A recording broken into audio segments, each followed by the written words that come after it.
আসসালামু আলাইকুম ওয়া রাহমাতুল্লাহি ওয়া বারাকাতুহু। ওয়া আম্মাল কাসিতুনা ফাকানু লিজাহান্নামা হাতাবা।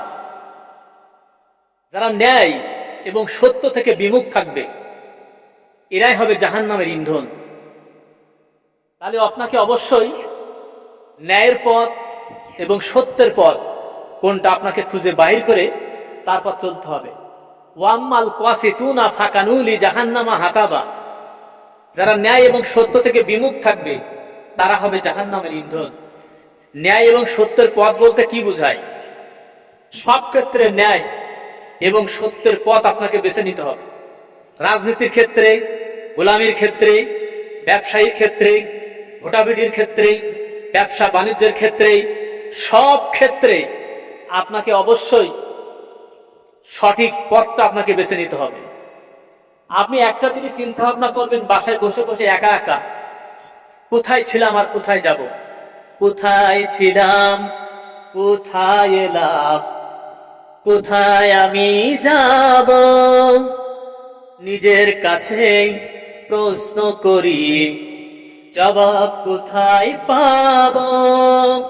কোথায় ছিলেন, কোথায় যাবেন, এই প্রশ্নের উত্তর কোরআন আপনাকে দিয়ে দিবে। আপনাকে অবশ্যই কোরআন পড়তে হবে। একজন মানুষ হিসাবে কোরআন পড়া ফরজ। নামাজ পড়া যেরকম ফরজ, কোরআন পড়াও এরকম ফরজ। আপনি কোথায় ছিলেন, কোথায় যাবেন, কে আপনাকে তৈরি করলো, এত সুন্দর চেহারা আপনাকে কে দিল, সবকিছুই আপনাকে ভাবতে হবে এবং চিন্তা করতে হবে কে আমাকে তৈরি করলো, আমি যাব কোথায়, আমার স্থায়ী ঠিকানা কোথায়, সব কোরআন আপনাকে বলে দিবে। তো একটু আগে যে আয়াতটা বললাম, ওয়াম্মাল কাসিতুনা ফাকানু লিজাহান্নামা হাতাবা, যারা ন্যায় এবং সত্য থেকে বিমুখ হবে এরা হবে জাহান্নামের ইন্ধন। ন্যায়ের পথ কোনটা, আপনি যদি ফিরে থাকেন, সত্যের পথ কোনটা, আপনি যদি তা থেকে ফিরে থাকেন, জাহান্নাম হবে আপনার একমাত্র ঠিকানা। এটা মনে রাখবেন। রামপন্থী, বামপন্থী, বাটাপন্থী এদেরকে ভোট দিয়ে কিন্তু আপনি জান্নাতে যেতে পারবেন না। জান্নাত একটা ভোট মানে কি জানেন? এই বিবেক, এই ঈমান। সেই ভোটটা আপনি মদখোর, গাঁজাখোর, ফেন্সিখোর, দুর্নীতিবাজ, লুটপাটকারী, চরিত্রহীন, লম্পটকে পর সম্পদ লোভী এমন মানুষকে যদি আপনি ভোট দেন, তার যাবতীয় অপরাধের ভাগই কিন্তু আপনাকে অবশ্যই নেওয়া লাগবে।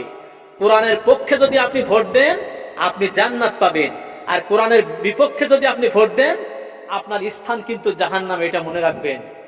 ইসলাম শুধু নামাজ আর রোজা না এবং হজ যাকাত না, পুরোপুরি আপনার জীবনটা এই আল্লাহর পথে দিতে হবে। এটা মনে রাখবেন। খবরদার খবরদার, একটু ভুল করবেন মারা যাবেন, কেউ কিন্তু আপনাকে বাঁচাতে পারবে না। জাহান্নামের আগুন থেকে আপনাকে কিন্তু কেউ বাঁচাতে পারবে না। এটা মনে রাখবেন। আল্লাহ আপনাকে তৈরি করেছে গোলামি, দাসত্ব সবকিছু মহান রব্বুল জাতের জন্য করতে হবে। ন্যায়ের পথে থাকতে হবে, সত্যের পথে থাকতে হবে। এটাই হচ্ছে মহান রব্বুল জাতের কথা। আল্লাহ তাআলা বলেছেন তার কোরআনে, যারা আমার দেয়া বিধান অনুযায়ী বিচার ফায়সালা করে না তারা হচ্ছে কাফের। বর্তমান বিচার ফায়সালা এই 54 বছর বাংলাদেশে চলে লেনিন এবং কার্ল মার্কসে। যারা আমার দেয়া বিচার ব্যবস্থা না করে, যারা আমার দেয়া বিধান অনুযায়ী বিচার ব্যবস্থা না করে, এরা হচ্ছে জালিম, ফাসিক। আল্লাহ কোরআনে বলেছে সূরা আল মাইদা 44, 45 এবং 47 নম্বর আয়াতে কথা বলেছে। অতএব সাবধান করে দেখবেন, কোরআনটা আপনার রাস্তা, আপনার পথ এই কোরআন আপনাকে বলে দেবে। আপনি এদিক ওদিক হলেই কিন্তু আপনার ঈমান থাকবে না, জাহান্নামী হয়ে যাবেন। আপনার ইবাদত কিন্তু মহান রব্বুল জাত গ্রহণ করবে না। আসসালামু আলাইকুম ওয়া রাহমাতুল্লাহি ওয়া বারাকাতুহু। ইসলাম প্রচারের ক্ষেত্রে আমার চ্যানেলটি সাবস্ক্রাইব করে দিবেন, লাইক করে দিবেন।